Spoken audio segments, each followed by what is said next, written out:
नमस्कार, स्वागत है आपका हमारी खास पेशकश क्या बेचे क्या खरीदे में। मैं हूं विवेक मित्तल। अगर हम पिछले हफ्ते की मार्केट की स्थिति देखें तो एक वॉलेटाइल वीक देखने के लिए मिला। शुरुआत में मार्केट थोड़ा गिरावट के साथ था, लेकिन उसके बाद मार्केट में स्मार्ट रिकवरी भी देखने के लिए मिली। लेकिन अब बात यही है कि फ्राइडे का सेशन किस तरह का देखने के लिए मिला है, तो उसके लिए हम जानते हैं कल का बाजार।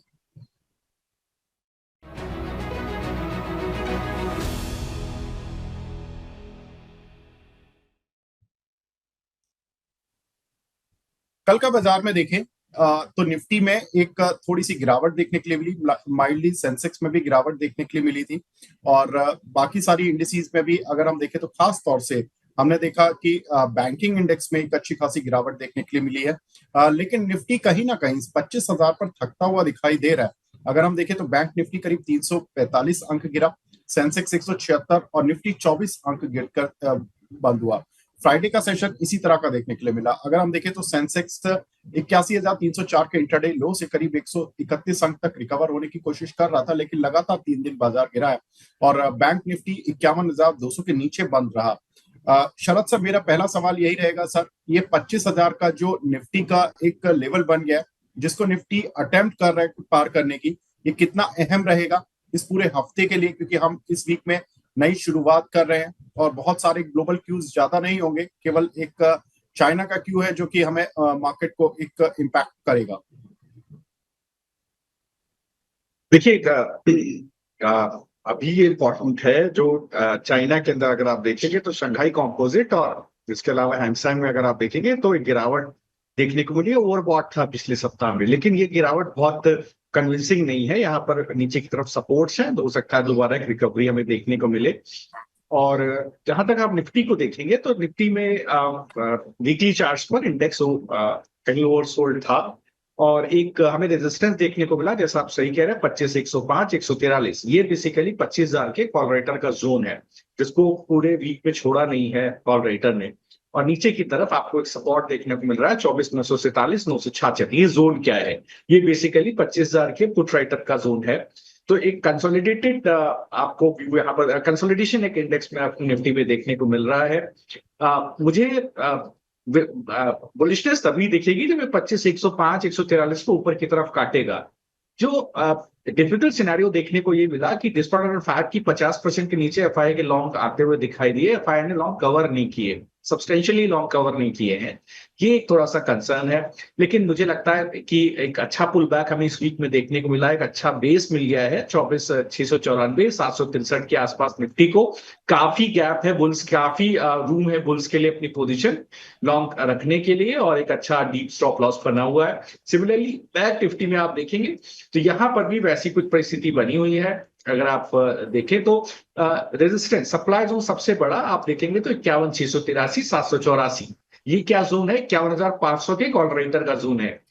51,500 का कॉल रेटर पोजीशन छोड़ नहीं रहा है। और नीचे की तरफ अगर आप देखें तो अच्छा बेस बनता हुआ 51,102, 51,194।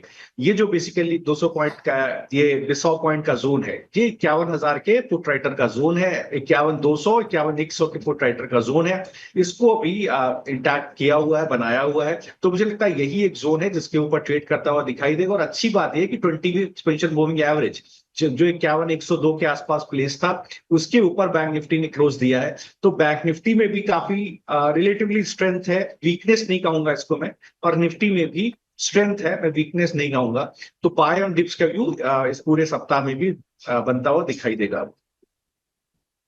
बिल्कुल सर, एक इम्पॉर्टेंट सवाल, क्योंकि अब बैंकिंग सेक्टर के भी रिजल्ट्स एक्सिस बैंक के आने एक्सिस बैंक से शुरू होंगे।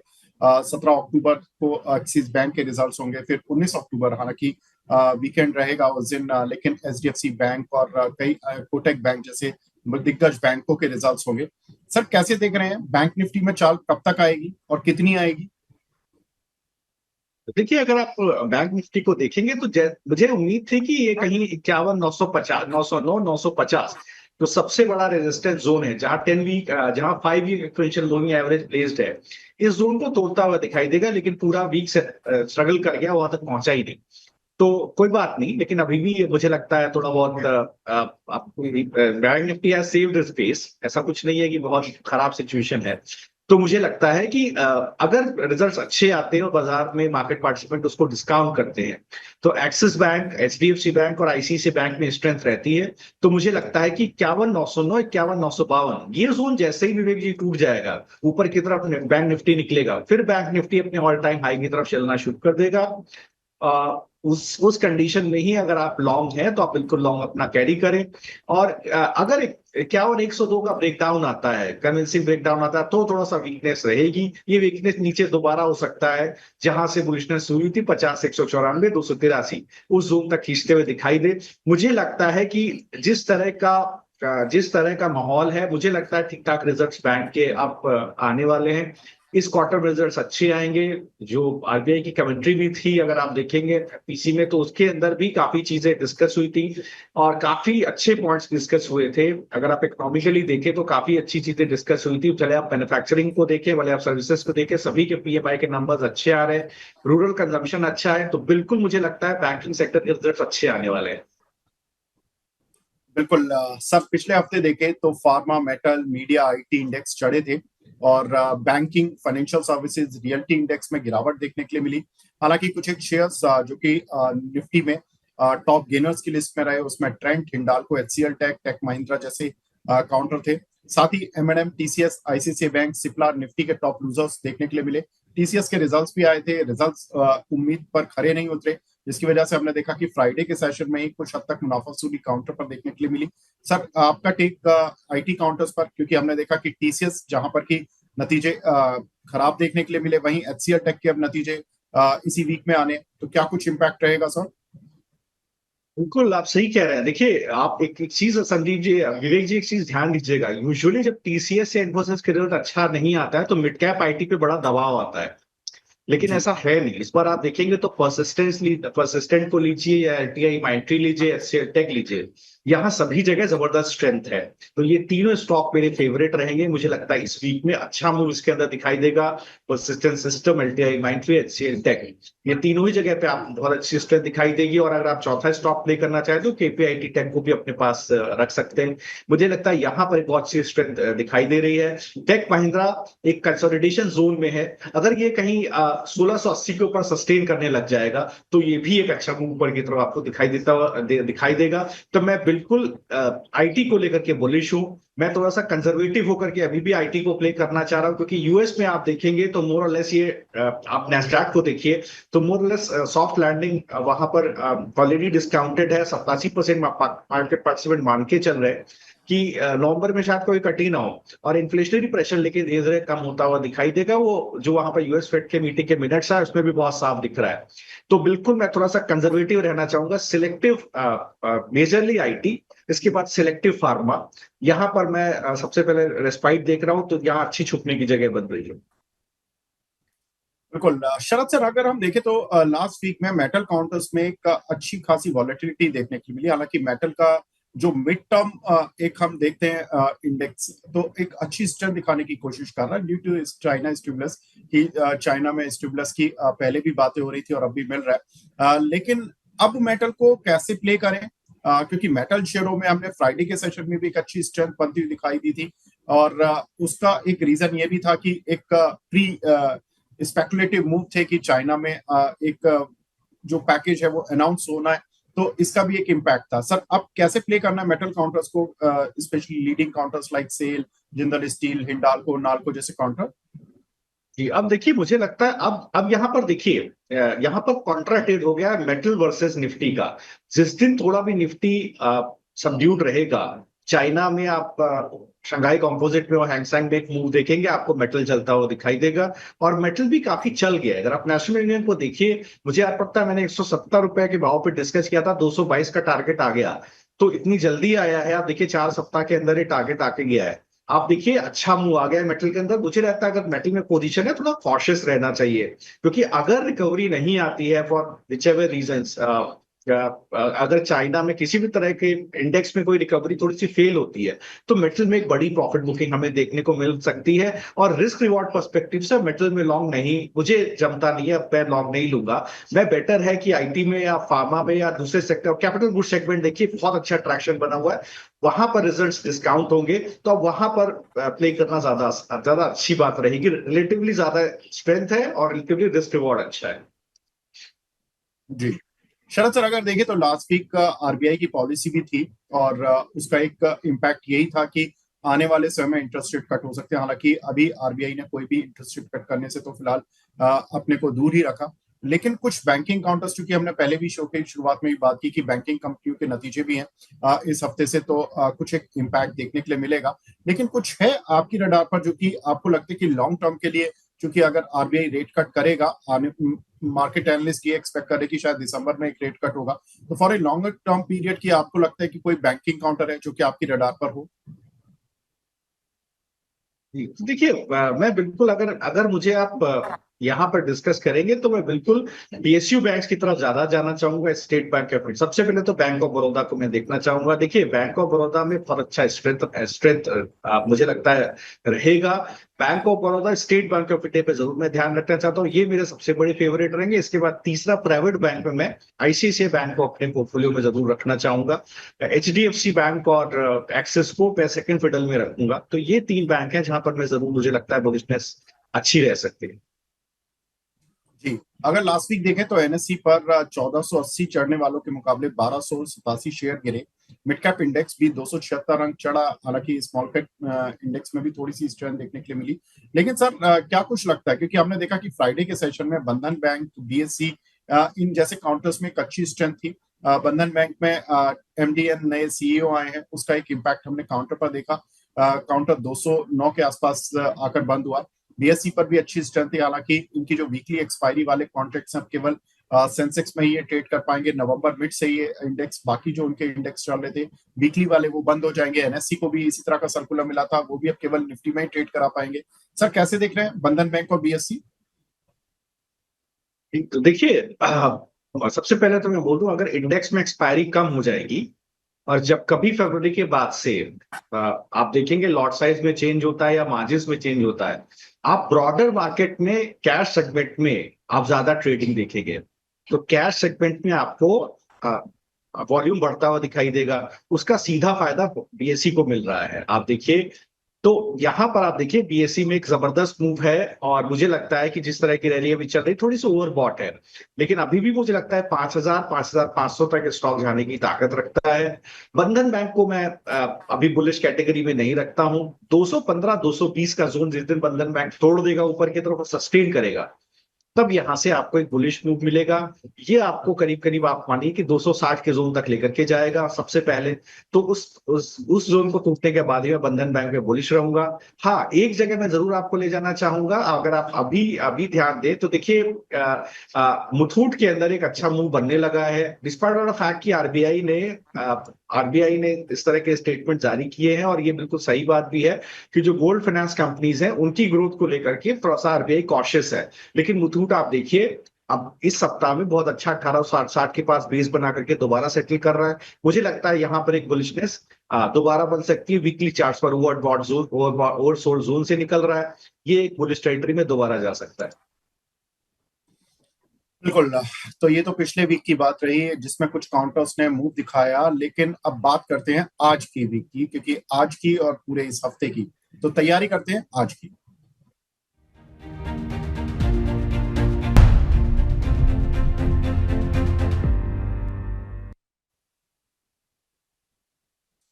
हफ्ते के पहले दिन कैसे बनाए रणनीति, क्या हो आज की तैयारी? शरद सर, रुपए की गिरावट से हमने देखा कि फार्मा और आईटी सेक्टर पे हमेशा फायदा मिलता हुआ है। सर, कोई काउंटर्स हैं जो आपको लगता है कि कितना फायदा मिलेगा इन सभी काउंटर को? तो देखिए, अब मैंने आपको आईटी, अभी आईटी में काउंटर्स गिना है। एलटीआई माइंट्री है, पर्सिस्टेंट सिस्टम है, ठीक है, एचसीएल टेक है, इसके अलावा केपीआईटी टेक है। ये सारे स्टॉक, और एलटीआई माइंट्री मैंने आपको डिस्कस किया था, और टेक महिंद्रा का भी मैंने दिया था एक ब्रेकआउट के बाद, उसमें प्ले आप कर सकते हैं। अगर आप फार्मा को भी देखें, यहाँ भी बहुत जबरदस्त स्ट्रेंथ बनी हुई है। इप्का को देखें आप, इप्का लैब डिस्क्लोजर है, क्लाइंट्स को नीचे के भाव पे रिकमेंडेड है। डिवीज लैब देखिए बहुत अच्छा ट्रैक्शन बना हुआ है। ग्रेन्यूल्स पे मुझे लगता है अच्छा ब्रेकआउट आ रहा है ऊपर की तरफ, अच्छा प्राइस एक्शन है। तो यहाँ पर कुछ एक सिलेक्टिव काउंटर्स है जहां पर बहुत अच्छा काफी चला भी है, लेकिन अभी भी ऐसे स्टॉक्स हैं जहां पर कि मुझे लगता है इस सप्ताह में भी बहुत अच्छी मूव आपको दिखाई देंगे। जी, एक इम्पॉर्टेंट खबर, जब रतन टाटा जी की डेथ लास्ट वीक हुई, उसके बाद यही माना जा रहा था कि टाटा समूह को अब कौन देखेगा। तो नोएल टाटा की as an chairman Tata Trust के लिए नियुक्ति हो गई है। सर, कैसे देख रहे हैं टाटा शेयरों को, क्योंकि अब फैमिली से ही एक व्यक्ति होंगे जो कि टाटा ट्रस्ट को चलाएंगे, पूरे टाटा समूह को देखने की कोशिश करेंगे। तो जो एक मार्केट में फियर थोड़ा सा प्रिवेल होने की कोशिश कर रहा था कि टाटा समूह का आगे क्या होगा, तो फिलहाल एक उनको उत्तराधिकारी मिल गया है। कैसे देखें सर टाटा शेयरों को? तो देखिए, जितना मैंने थोड़ा बहुत पढ़ा है, जब रतन टाटा जी भी बने थे चेयरमैन टाटा सन्स के, तो 30 साल उन्होंने टाटा ग्रुप में काम पहले किया था, 1960 से 1990 तक। सिमिलरली अब नोएल टाटा को भी आप देखेंगे, जो उनके कजिन ब्रदर हैं, तो उन्होंने भी काफी लंबा, काफी कंपनीज के बोर्ड में ऑलरेडी वो हैं, तो उनका भी अच्छा खासा एक्सपीरियंस है। नाउ अब क्या होता है, मैनेजमेंट स्टाइल सभी की अलग होती है, और लेकिन कंपनीज मोर और लेस वेल प्लेस्ड है। अगर आप पूरा टाटा ग्रुप को देखें तो बहुत अच्छा एग्जीक्यूटिव मैनेजमेंट है सारी ही कंपनीज में। तो मुझे नहीं लगता कि बहुत ज्यादा कुछ चेंज होने वाला है। और विचेवर भी आप देखें तो इस वक्त टाटा ग्रुप की बहुत ज्यादा कंपनीज प्रॉफिटेबल है और अच्छा अच्छा ट्रेजेक्ट्री है, ग्रोथ ट्रेजेक्ट्री है। तो मुझे कुछ बहुत ज्यादा चेंज होता हुआ नहीं दिखाई दे रहा है। मुझे लगता है बिल्कुल जैसे अभी ग्रोथ आ रही है वैसे आने वाले समय में भी बनी रहेगी। जी सर, त्योहारी सीजन में एफएमसीजी कंपनियों में क्या चमक लौट पाएगी? जी, तो देखिए एफएमसीजी चला बहुत है। यहाँ पर आप इंपॉर्टेंट बात देखिए, काफी एक अच्छा ट्रैक्शन एफएमसीजी में रहा है। इसके बावजूद भी मुझे लगता है कि अब भी यहाँ पर आप देखेंगे तो एक ऊपर की तरफ ट्रैक्शन बना रहेगा। एक अभी गिरावट है, तो इस गिरावट से मुझे लगता है खरीदारी का मौका बिल्कुल आपको मिल रहा है। आप वहां पर बिल्कुल अगर एक छोटे स्टॉप लॉस के साथ अगर एंट्री ली जाए, मुझे लगता है यहाँ पर एक अच्छा गिरावट पे आपको खरीदारी का मौका बनेगा। काफी स्टॉक, गोदरेज को देखे या आप ज्वेल को देखे, तो यहाँ पर एक अच्छा करेक्शन हो गया पिछले कई सप्ताह, 4-5 सप्ताह के अंदर। तो मुझे लगता है बिल्कुल धीरे धीरे करके ये सब अपने 50 एक्सपोनेंशियल मूविंग एवरेज पास सस्टेन कर जाएंगे, क्योंकि लिक्विडिटी हमेशा वही फॉलो कर जाती है जहां पर थोड़ा सा आपको गिरावट देखने को मिलती है। मुझे लगता है बिल्कुल यहाँ पर एक अच्छा बेस बनेगा, दोबारा आपको खरीदारी देखने को मिलेगी। अगर इसमें से आप फेवरेट काउंटर्स को डिस्कशन कीजिए, तो मैं यूनाइटेड स्पिरिट को सबसे ऊपर रखता हूं। मुझे लगता है यहाँ पर एक अच्छी रिकवरी बिल्कुल पॉसिबल है।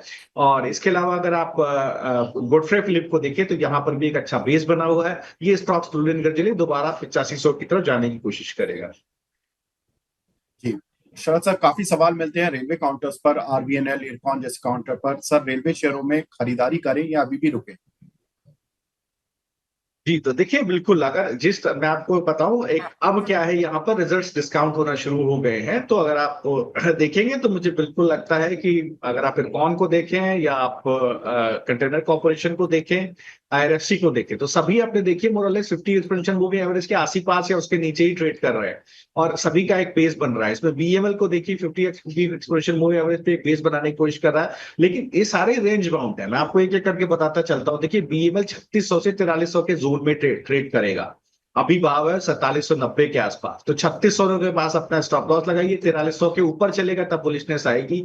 आईआरएफसी को आप देखिए तो एक बेस बनता हुआ दिखाई दे रहा है 140 के पास, लेकिन बहुत ज्यादा चलेगा तो 175, 175 के ऊपर सस्टेन करेगा तभी आप बुलिश होइएगा। सिमिलरली कंटेनर कॉर्पोरेशन देखिए, बेस बना है 860 के आसपास, लेकिन बुलिश नहीं है। 930 सी मैक्सिमम, 930 के ऊपर चलना शुरू करेगा तब थोड़ा बुलिशनेस आती हुई दिखाई देगी। अगर बिरकॉन को देखें तो अच्छा बेस है 200 रुपए के ऊपर, यहां पर मुझे लगता है 240 से 260 का मूव बिल्कुल पॉसिबल है। उसके ऊपर जाएगा तो जरूर मैं बुलिश हो जाऊंगा। तो इरकॉन इन सब में सबसे अच्छा है। आरसीटीसी को देखा तो यहाँ पर भी एक बेस है 850 के पास, धीरे धीरे ये 950 की तरफ चलना शुरू करेगा, तो यहाँ पर भी आप एक बार बुलिश हो सकते हैं। रेल विकास को देखिए, जैसे ये 510 रुपए के ऊपर चलना शुरू करेगा रेल विकास निगम, ये बुलिश हो जाएगा, फिर एक बड़ा मूव आपको ऊपर की तरफ देगा 643, 750। तो यहां पर थोड़ा सा ध्यान रखिएगा। बीईएल देखिए अच्छा बेस बना गया है 285, 280 के आसपास, धीरे धीरे करके हो सकता है ये चलना शुरू करे। टीटागढ़ अभी भी नेगेटिव है, जब तक ये किसी भी एक सप्ताह को ग्रीन में क्लोज ना करे, मुझे नहीं लगता इसके अंदर कुछ ज्यादा ताकत अभी है। जी शरद सर, लास्ट क्वेश्चन, इस हफ्ते किन शेयर या सेक्टर्स में कमाई हो सकती है?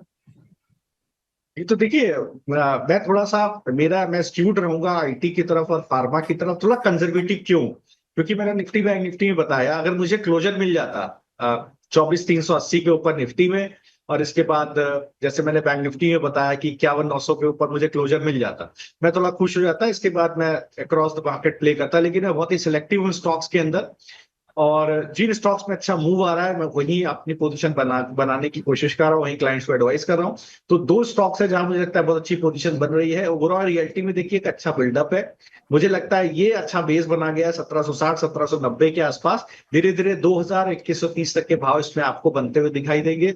ग्रेन्यूज में देखिए एक बहुत अच्छा बेस बन गया, ₹550 के आसपास, ये धीरे धीरे आपको 635 और ₹700 की जोन में जाता हुआ दिखाई दे सकता है।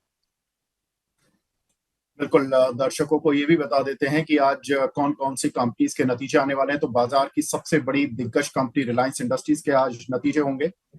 उसके साथ ही Angel One, Sterling and Wilson, renewable energy, Alok industries और ओरिएंट होटल जैसी कंपनीज के नतीजे आज आते हुए दिखाई देंगे। रिलायंस इंडस्ट्रीज के नतीजों में रेवेन्यूज में जंप देखने के लिए मिल सकता है, लेकिन नेट प्रॉफिट में करीब 10% की गिरावट एस्टिमेटेड है, क्योंकि कंपनी के जो तेल गैस बिजनेस है वहां पर थोड़े से रिफाइनिंग मार्जिन पर श्रिंकेज आ सकती है। शरद सर, आप हमारे साथ जुड़े सर, बहुत बहुत शुक्रिया सर। और उम्मीद करते हैं कि मार्केट आज जो आपकी कॉल आपने बताई है उनसे हमारे दर्शकों को पूरी तरह से लाभ हो और फायदा हो, और काफी अच्छा वीक रहे ये सभी के लिए। Thank you very much sir. Thank you Vivek ji, बहुत बहुत धन्यवाद आपको, सभी दर्शकों को बहुत शुभकामनाएं आज के लिए, सप्ताह के लिए। Thank you sir. तो फिलहाल इस कार्यक्रम को यहीं पर समेटने का वक्त आ गया। नमस्कार।